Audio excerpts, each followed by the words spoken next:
Hi, everybody. My name is Jenny, and thanks for tuning in to hear what the Lord has to say to you today during these perilous times. And today's word is one of the daily little daily words that He has started to give me. And so this morning, since it's Father's Day weekend, which is always like a little weird for me since I was like little, I guess, for so long, and probably for so many of you as well, he actually gave a word about fathers, about him being a father to us. So, and I didn't type it up because I don't really have time to do that, and it's not that long. It's really short. So anyway, I will try to be able to read my writing. And so here we go. This is, he had me read this morning, 1 Thessalonians 1-5. So again, it can correlate, some of this can correlate to that. But anyway, this one's called, I Am Your Father and Your Friend. It goes, this life you are living is but a breath in light of eternity. I know it may not feel like it, but believe me, ask any older person and they'll say how fast time goes. I made you for eternity, to live with me forever, to live in this amazing, wonderful place in heaven. It's too fantastical to even describe or imagine. Listen to those who have been here for a short visit, like a vision or near-death experience. And you will find it so hard to believe. A place where anything good you can dream up is here. I've even got you a house for you being built at the moment. But you must open your heart to me so I can get to know you personally, and most importantly, so you can know me. It's all about communing, and it goes both ways. And is why I made you. I wanted a family and you in it. But true love cannot be forced or coerced. It must come naturally. But it does take a little work, as does all relationships.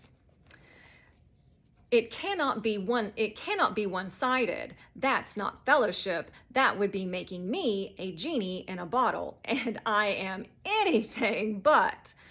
I am your creator, but I'm also your father, your friend, someone to talk to throughout your day, as you would anyone else. You can and should speak specialized prayers of whatever is on your heart and pray for other people. You might not think it's doing anything, but believe me, prayer is so very powerful. And is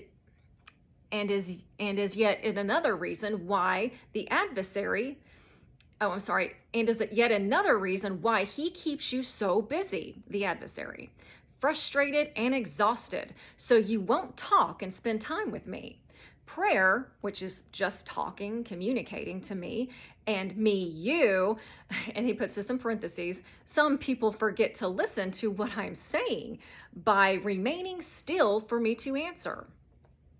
Okay, so finishing the sentence, he's talking about how prayer, which is just talking, communicating to me and me, you, is plugging into me, into your source of life, light, wisdom, knowledge, and love, to help you throughout the day, to lead you and guide you, but to also give you comfort and peace. I will help you in any matter if you just ask. So don't ever underestimate the power of prayer. Fellowship with me. It's what I love the most, just spending time with me. I will be your father/dad/daddy, or Abba, which is your everything, and is a very endearing term like daddy. I think that's in Hebrew. Could be mistaken. But that's what I call him, my Abba. Because, anyway. So, Abba, and your friend, if you will just let me into your heart and believe in my son, Jesus. Take my hand and fellowship with me.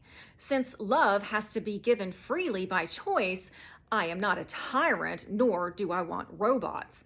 I made you and all my creatures yes, even the angels, with free will. If you don't believe me, check out Genesis 6. Okay, that's how a lot of the mess got a whole lot worse because of Genesis 6. Anyway, so that it must be. I am a gentleman and will give you your heart's desires, even if it isn't me. But know that I love you to no end, and have shown that by sending my son in your place to be that sin, to make a way back to me. My love knows no bounds. I formed your spirit within me and knitted you to your mother's womb, no matter the circumstances of how that happened. You are that precious to me, the apple of my eye, and don't you forget it. I am a father to the fatherless, and all I want to do is shower you with blessings untold and wrap you in my loving arms. Come and be with me. I will never let you down, my precious child, and I will give you my Holy Spirit, your helper and counselor. Your loving, redeeming God, so saith the Lord. And at the end, I got that the number one way to let him in and get to know him is by, you may guess it, reading the Bible. Why? Because it is him in written form. And it's a supernatural book, so don't be afraid of it.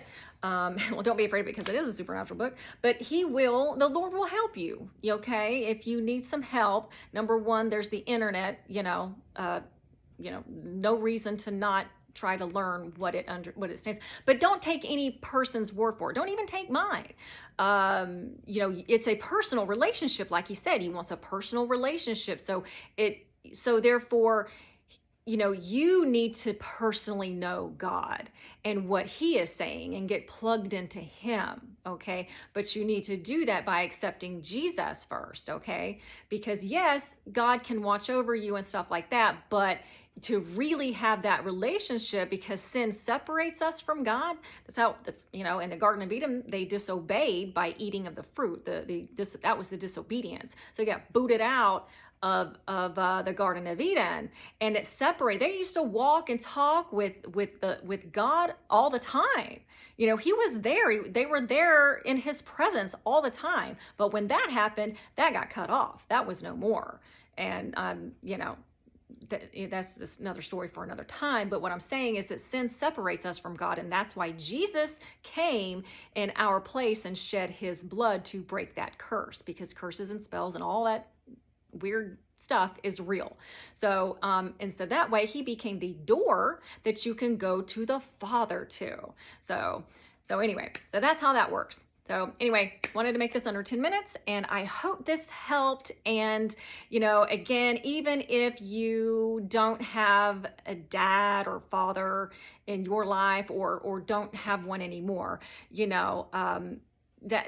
go to God. He is your father. He's always been mine.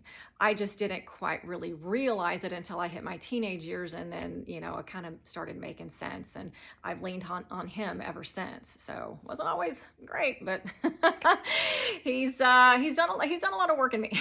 So anyway, I hope you guys have a good day and a good weekend. Thank you so much for listening. Please like, share, and subscribe. I always forget to say that, but please do that and get this word out to everybody that needs to hear it. Thank you so much.